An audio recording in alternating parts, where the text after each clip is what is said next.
Ready, go!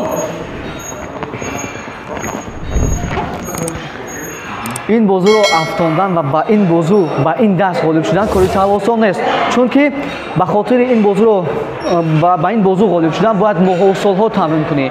انا همین زحمت های چند ساله و چند ماهه صالح جان بود که در چمپیونات آسیا که سنه های 23 و 30 اپریل در شهر سمرقند جمهوری ازبکستان برگزار گردید سزاوار جای یکم و مدال طلا گردید و پرچم تاجیکستان را بلند برداشت.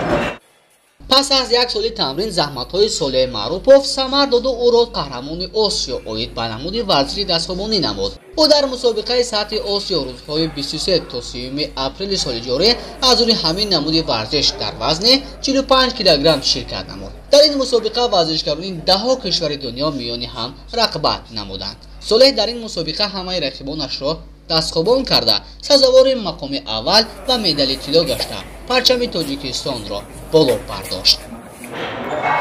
من هلا مشق کردم، هلا قیم بود مشق کردم، چمپیون آسیا را تیاری کردم. بعد استاد من گفت میریم گفت رفتیم در سمرقند چمپیون آسیا. بعد رقیبم بود قرقیزستان بود، قزاقستان بود، ازبکستان بود. اونم سخت بودم. من جای سزاوار یکم را گرفتم، طلای مدال گرفتم، پرچم تاجیکستان را برداشتم.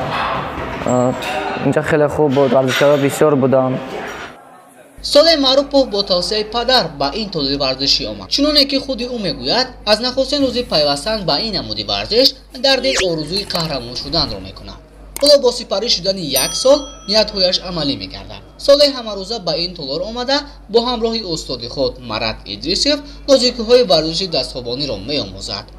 وقتی بار اول به حالت تمرین آنها نظر می‌کند در اول عادی می‌نماید، ولی به این نمود ورزش مشغول شدن کاری آسان نبوده. از هر یک نفر احتیاطکاری و چست و چالاکی را طلب می‌نماید. هنگامی که ما از رفت تمرین کنی و سری غالب شدن صالح نواربرداری نمودیم، فهمیدیم که ورزشکار دست‌یابان نه هر کس شده می‌تواند.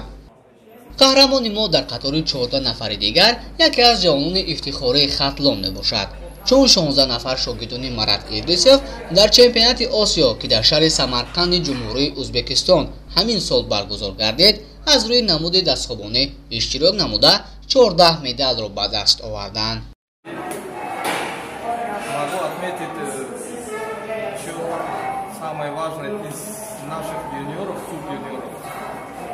Очень достойно выступили наши несовершеннолетние.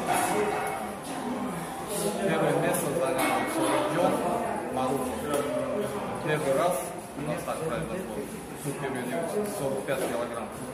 И я очень доволен. Очень достойно выступил. Первое место.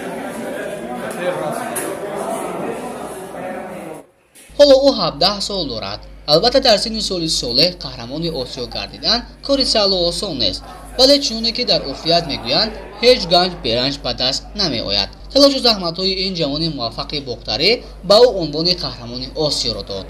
باید گفت که در دوام یک سالی وارد شدن به این نمود ورزش در چندین مسابقه‌های جمهوری اشتراک کرده سزاوار یک جای یکم، یک جای دوم و 2 جای سوم گردیده است.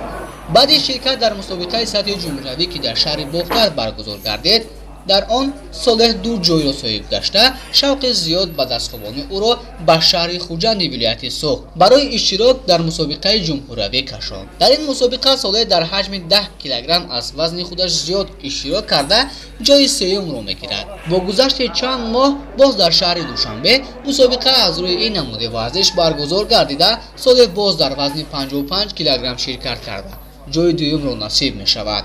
دستاورد دیگری او این سزاوار جای اول در چمپیونات آسیا از روی دست‌یابی می باشد.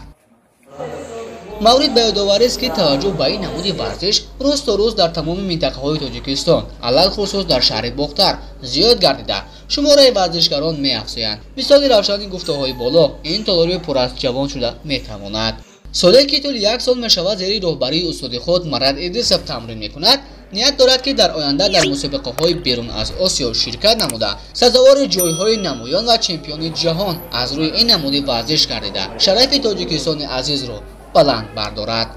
نبی جانی سید ابرار، فردوس عمروف، مخصوص برای روزنامه ختلان.